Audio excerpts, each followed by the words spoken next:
Hello, athletes and coaches. Welcome to this next video. We're going to sidestep away from the planned video, that'll come out another time, and onto a topic that I was reminded of this weekend that relates to our previous video that I wanted to talk to you about just for a few minutes.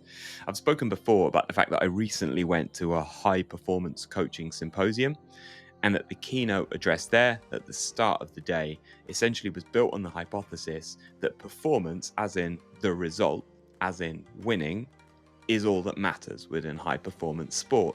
Now, from a funding perspective here in the UK, I understand that there is that argument.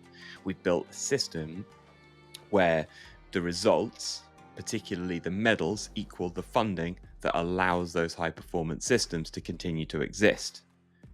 But what I'm interested in is the impact of that mindset on the athletes within that system, because remember, they are the ones that have to perform.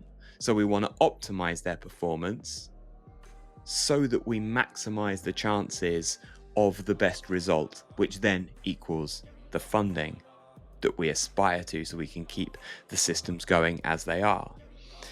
So what's the impact of that on athletes? Well, we've all been there, haven't we? Either as coaches or as athletes. We have gone to an event, we have performed, or we've watched others perform, and we've seen them not reach the expectations that they'd set out to achieve that day within that particular sporting event. And then we've potentially seen the negative impact over some time period after that event. So you may have seen that, you may have experienced it for yourself. What do some high-level world-class athletes have to say? Well, Andre Agassi is one who's spoken on this subject, and he says this: "Now that I've won a slam, I know something very few people on earth are permitted to know. A win doesn't feel as good as a loss feels bad, and the good feeling of the win doesn't last as long as the bad feeling of a loss. Not even close." The point is that a performance-based identity, which is formed through the idea that performance is all that matters, increases the likelihood that an athlete is going to feel more negative emotion than positive related to their sporting performance. Well, what might be the impact of that? Michael Phelps has spoken on this, and he spoke after his period in rehab, where he reflected that he'd seen himself as the athlete that he was, not as a human being. So ultimately, if we lean into it for too long, that performance identity becomes dehumanizing. We can only see ourselves in relation to performance. What impact does that have as coaches and athletes? We need to understand that. And an American researcher, Ben Holtberg, go and look him up, has done lots of research in this area. This is a busy slide. I'm going to whip through it. What are some of the impacts of us creating cultures that are based on performance and outcomes? Well, his work would suggest sport isn't fun anymore. Fear of failure is stronger than the excitement to compete. There's an increase in anxiety. There is a delayed recovery from disappointing performances. There is a stronger desire to quit, which we don't want in athletes, particularly those who may be the ones that are going to bring back the medals that we hope for. There are feelings of worthlessness. Athletes spend time ruminating on negative results. There's jealousy and anger demonstrated towards those who might be performing better. If they're teammates and training partners, that can be destructive to training environments and cultures. So is there an alternative to this, which to me doesn't seem optimal if we're trying to maximize performance? And the answer is yes, and this is where it relates to our previous video.